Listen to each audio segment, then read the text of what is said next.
Murray was born 4 months early. It was the beginning of a long journey. From the day he arrived, he's fought to survive and make sense of his world. Murray was a thriving, happy baby, right up until he was about 18 months old. Then overnight, he changed. He couldn't say mum, dad, or baba. I saw him one day, playing with some fluff on the carpet. He was so engrossed in that fluff. I called him, tried to get his attention, but he didn't respond. I knew something was wrong.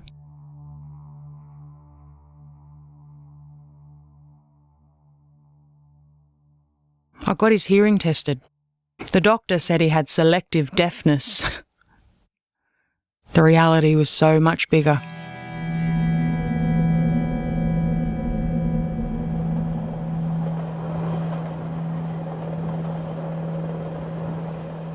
In the end, I took Murray to a brain specialist in Newcastle. He tried to engage Murray in activities, but he was more interested in pulling on the stethoscope and turning on the taps at that wash basin. Within 10 minutes, the neurologist diagnosed Murray with autism.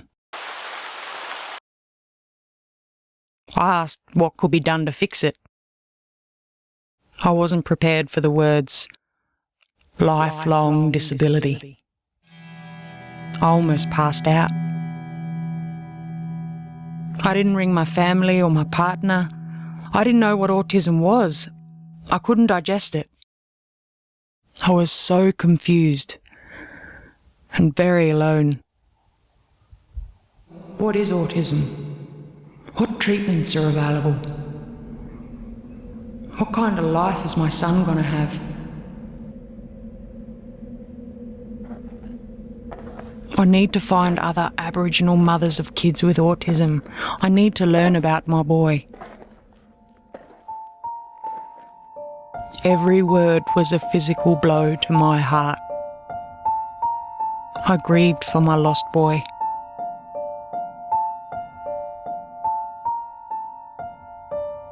My first information workshop felt more like a funeral for all my hopes and dreams.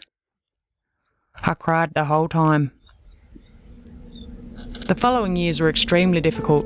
I wasn't coping well and I felt totally abandoned by friends and some family members.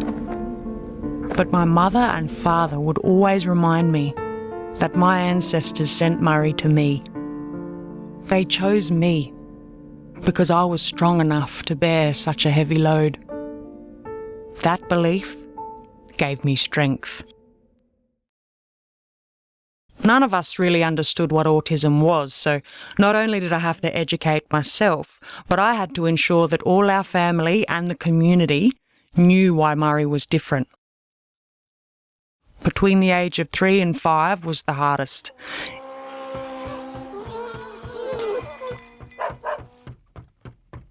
In terms of establishing some sort of routine and trying to work out what sets him off. Psychologically, I was ready to crash. It was all just too much. There were times when Murray didn't sleep for up to 48 hours.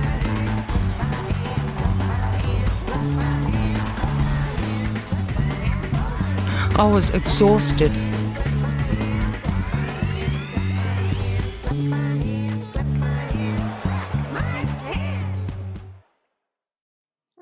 When Murray started preschool, he would come home really stressed.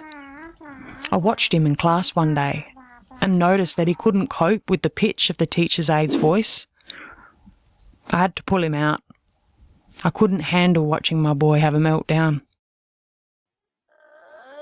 As Murray grew, so did his behaviours. He started school in a high-needs special education class. The teachers couldn't manage him and I'd always be getting calls. It got to the point where I'd just refuse to pick him up. I'd tell him to learn to cope with him or get another job.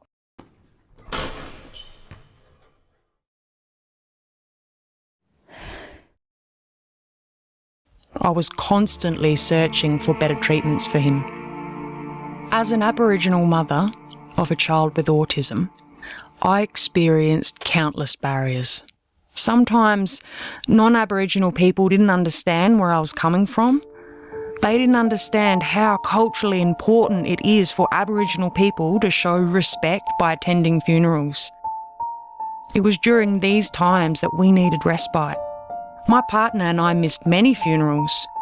We needed extra help, and my passionate calls for help were misinterpreted as aggressive. But I was learning.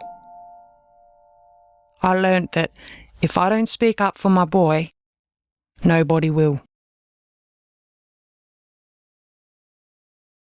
Like many other parents, I was simply fed up. Date of birth? I was tired of attending reviews, going through the same motions, the usual round of repetitive questions. Your date of birth?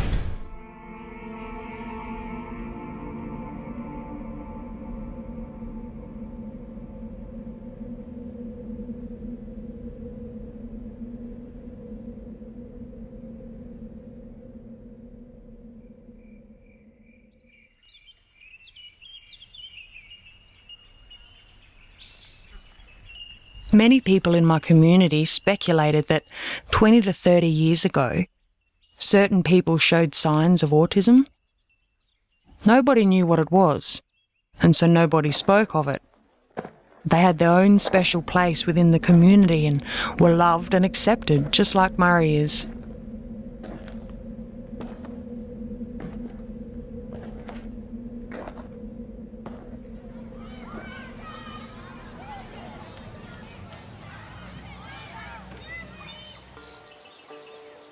My immediate family was my main support. My neighbours and the Aboriginal community became aware of his disability and would look out for him. They'd pull people up for not handling him properly. Gradually, family and friends began to understand that I couldn't have big mobs of people walking in and out of the house. We couldn't have too many sounds at once. He'd get confused. This would cause a meltdown which would take hours to bring him out of. At bedtime, the house had to be completely dark and silent. Murray's bedroom was far from the bathroom, but if a tap was dripping,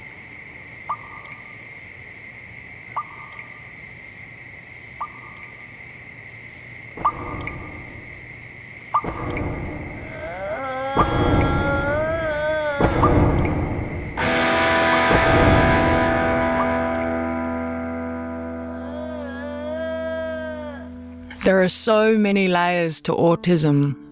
It can be overwhelming and depressing. Many times I could have walked out that door and kept going. For a long time I went through the feelings of, why me? Why my boy? And occasionally I still do. What helps me is knowing that I was chosen by my ancestors to be Murray's mother. Every day is hard, but every day I feel blessed. He's lovable and affectionate. He likes to be cuddled and squeezed. He gives me kisses and holds my hand.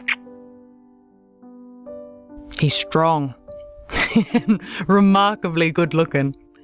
I get so many compliments for his looks. Like every child, Murray likes to make his mum happy. And he tries hard to understand us. Murray has his own very special place within both sides of his family, and he's fortunate to have many positive male influences in his life. Him and his dad have this unbreakable bond. My father grieved for the man that Murray should have been, and the life he should have had. For a long time I've grieved too. I dwelled on the things he couldn't do. Now, I focus on what he can. Murray is 17 years old, non-verbal and nappy dependent.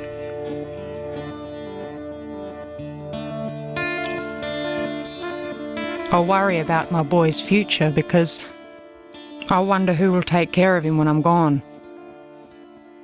I try not to think about it too much. Can't be down in the dumps all the time. Murray picks up on my feelings and he doesn't understand different feelings.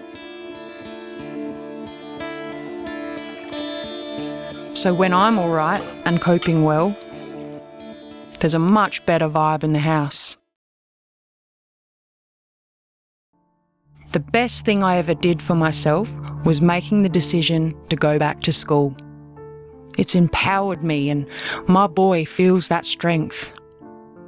Murray drives me to be the best person I can be. He's the drive behind my relentless search for better treatments. Before my grandmother passed over to the Dreamtime, she could see that something was wrong. She told me that God dealt me a dodgy hand, but if I play my cards right, I can still win the game. For me, winning the game means never giving up. And I'll never give up on my boy.